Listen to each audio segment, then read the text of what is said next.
Bonjour à toutes et à tous, nous sommes le jeudi 26 novembre 2020, je suis Sarah Menei, vous écoutez Flash Foot sur Free Ligue 1 Uber Eats.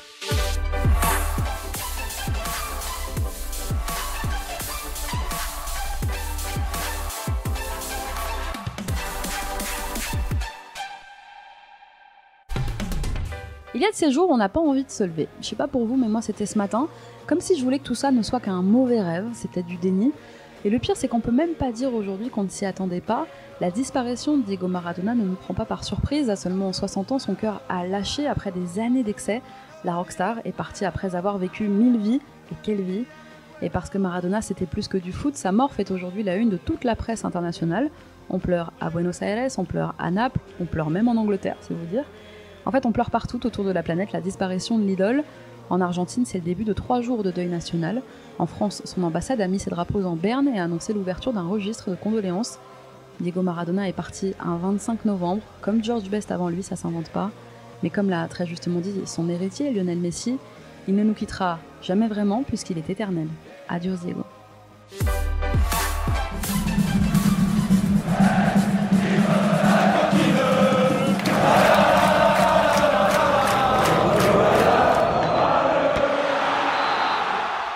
On commence notre tour des clubs aujourd'hui par Angers qui enregistre quelques retours.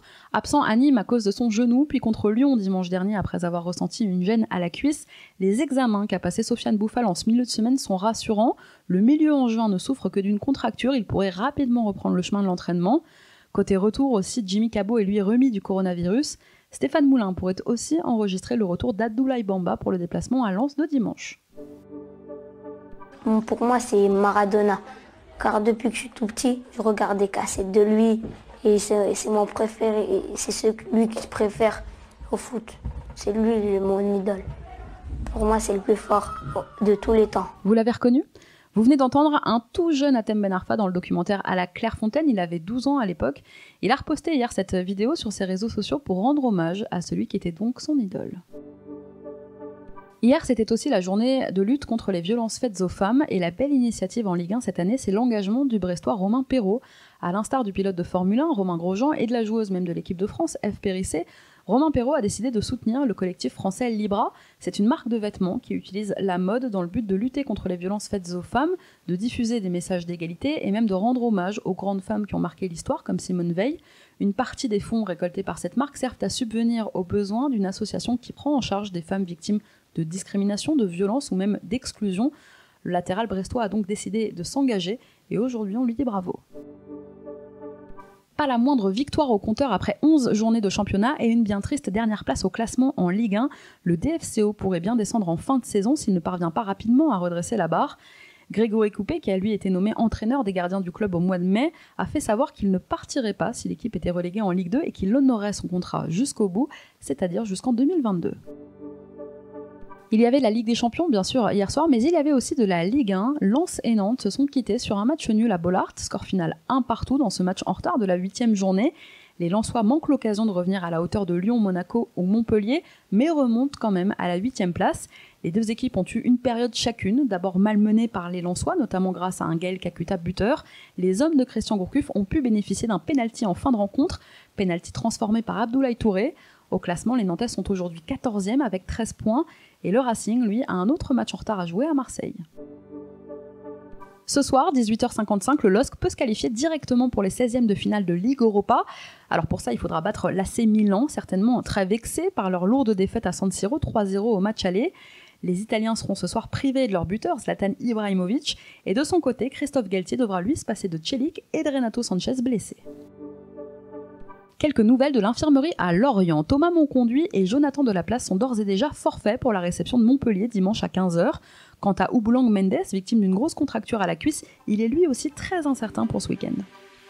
On continue notre tour des clubs dans un instant, mais avant ça, c'est l'heure de notre déclat du jour. Elle est signée Zinedine Zidane. C'est mon cœur qui parle. Et vous avez un chef d'espoir qui dit notre retenue. Pour la première fois, Esta tarde no hemos escuchado eso. Nous avons appris la nouvelle ce soir. C'est une terrible nouvelle, pas seulement pour le milieu du foot, mais aussi pour le monde entier. Y bueno, Yo me acuerdo de Maradona, sobre todo en el... Avant tout, je me souviens de Diego Maradona, c'était à la Coupe du Monde 86. Moi, j'avais seulement 14 ans. Como tú dices, yo creo que ha sido un jugador único. Mi ídolo era Enzo Francescoli. Et comme vous l'avez dit, c'était un joueur unique. Mon idole à moi, c'était Enzo Francescoli. Era un jugador que todo querían. Mais c'est vrai que Maradona était un joueur que tout le monde voulait imiter, chose très difficile à faire et même encore aujourd'hui. Ha sido espectacular pero al final, parce que ce qu'il faisait était spectaculaire, c'était vraiment extraordinaire. J'ai la suerte de decirle a él que el 86. Et au final, je me sens au moins chanceux d'avoir pu discuter avec lui de cette Coupe du Monde 1986 lorsque je l'ai rencontré.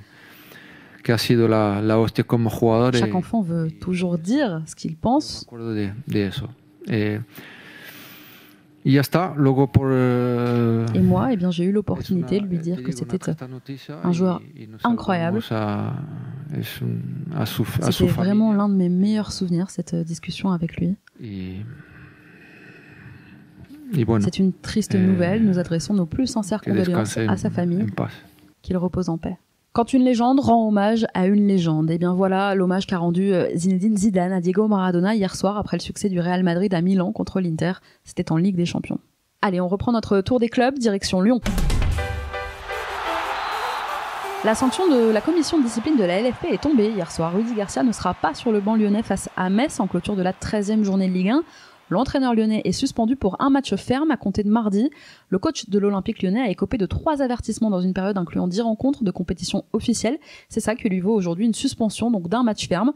Avant ça, Rudy Garcia sera quand même là dimanche après-midi contre le Stade de Reims. Alors c'est plus carnaval que Zumba, mais au moins les Marseillais ne repartiront pas les mains vides. En s'inclinant 2-0 hier soir face à Porto en Ligue des Champions, l'OM a battu le record de défaites consécutives dans la compétition. Et oui, Marseille a perdu chacun de ses 13 derniers matchs de Champions, la plus longue série de l'histoire de la compétition, tout club confondu. À jamais les premiers. Marcus Rashford fait des émules. Les Messins viennent en aide aujourd'hui à la banque alimentaire de Moselle. Le FC Metz a indiqué que dans le contexte sanitaire actuel, avec la baisse de main-d'œuvre pour ces associations, eh bien le club s'engageait à travers son centre de formation à prêter main forte aux bénévoles pour la préparation des colis, leur acheminement et leur distribution. Bravo messieurs. Djibril Sidibé en a-t-il ras-le-bol de Monaco ? Auteur d'une bonne saison l'an dernier lors de son prêt à Everton en Première Ligue, Sidibé est aujourd'hui beaucoup plus en difficulté depuis son retour à Monaco, et à l'entendre, le défenseur de 28 ans n'a aucune intention de s'installer de nouveau dans la durée sur le Rocher. Dans un entretien accordé à l'équipe, Sidibé déclare avoir hâte de retourner en Angleterre. Je cite, tout ça dans un avenir très proche. Pour rappel, celui qui évolue à Monaco depuis 4 ans maintenant est encore sous contrat jusqu'en 2022.